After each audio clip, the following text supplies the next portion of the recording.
Daniel owns a business that focuses on establishing clean food and water for remote areas in South America.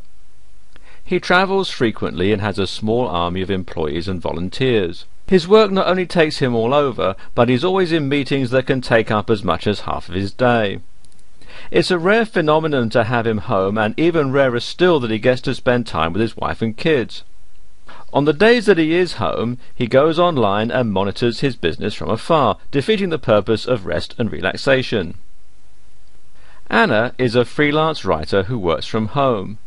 She considers herself moderately successful and earns enough for essentials and luxuries.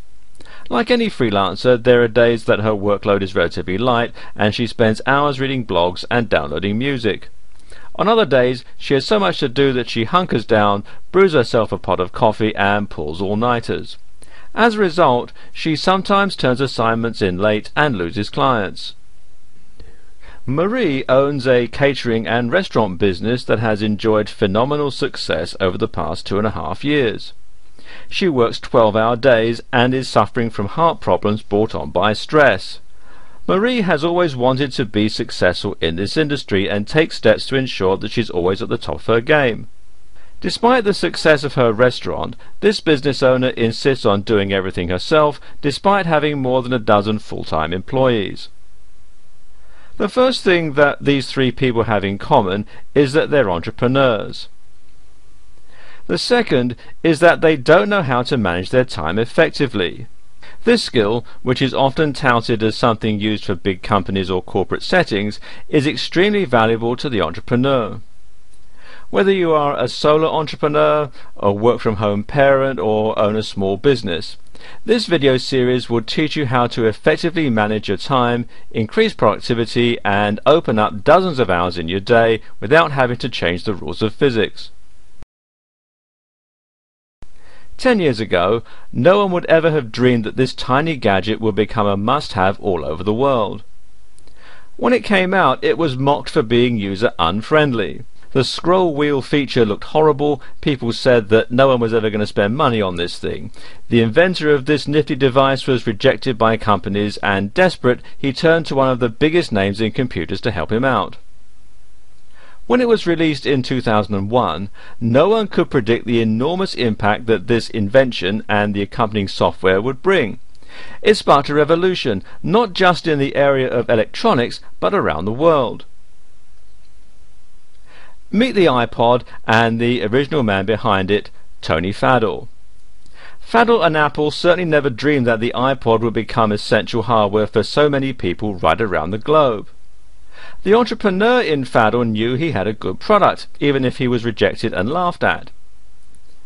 These are success stories that fuel people's dreams. The one idea that got off the ground and made millions for Tony Fadell is not alone. Do you have a great idea that you've turned into a business?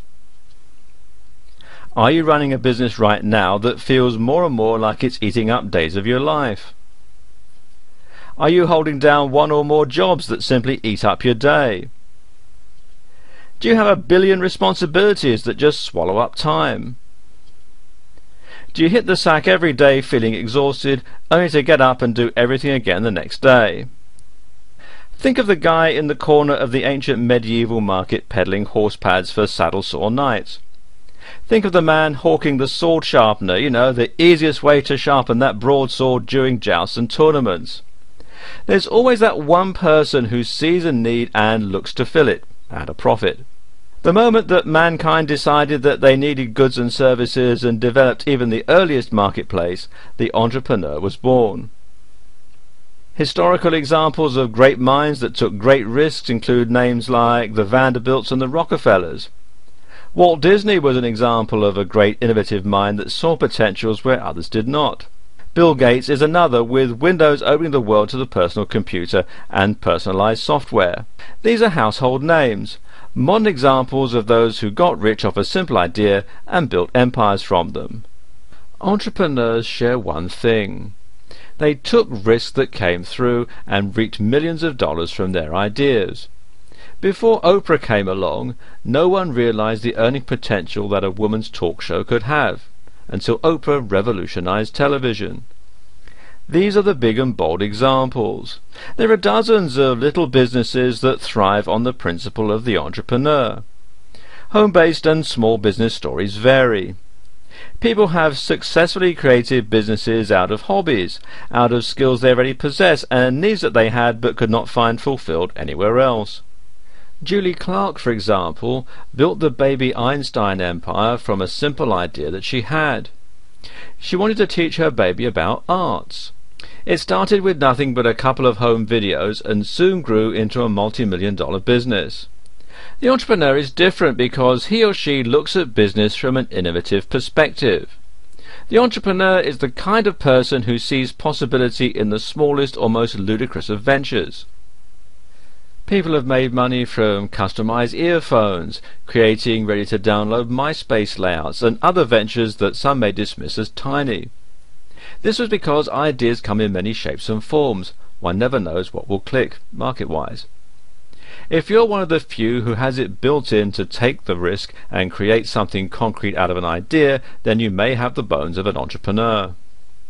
It can be an enormous challenge, a risk, or a thrill ride. Many ordinary people have created sustainable, profitable careers seemingly out of thin air. The core of entrepreneurship is filling a need that people are previously unaware of. When looking at a business, there are quite a few types or models to follow.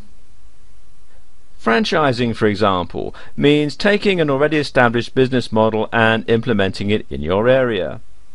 Unlike starting your own business, you may have to deal with the franchisor directly.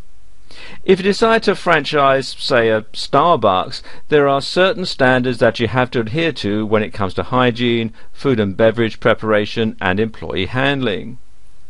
Common examples of franchising include fast food restaurants and the ever-present 7-Eleven.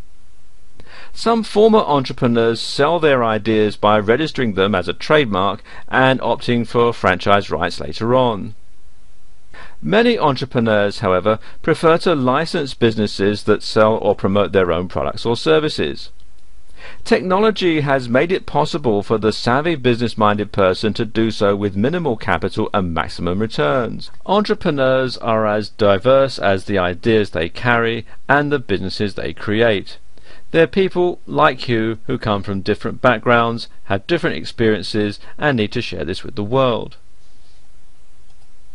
Social entrepreneurs, for example, are entrepreneurs who look for something that will transform current conditions in society. They're motivated to alleviate conditions and to create change at the grassroots level.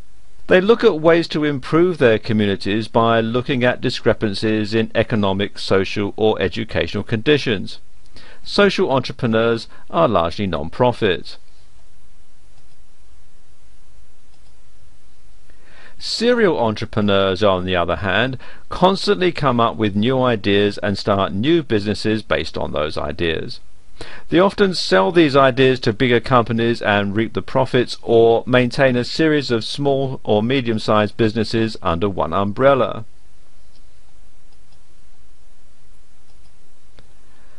The final type of entrepreneur is the lifestyle entrepreneur. These type of entrepreneurs look at how to improve the needs and lifestyle of people around them. Now, it can be something as small as handcrafted clothes, or it could be launching a new food product.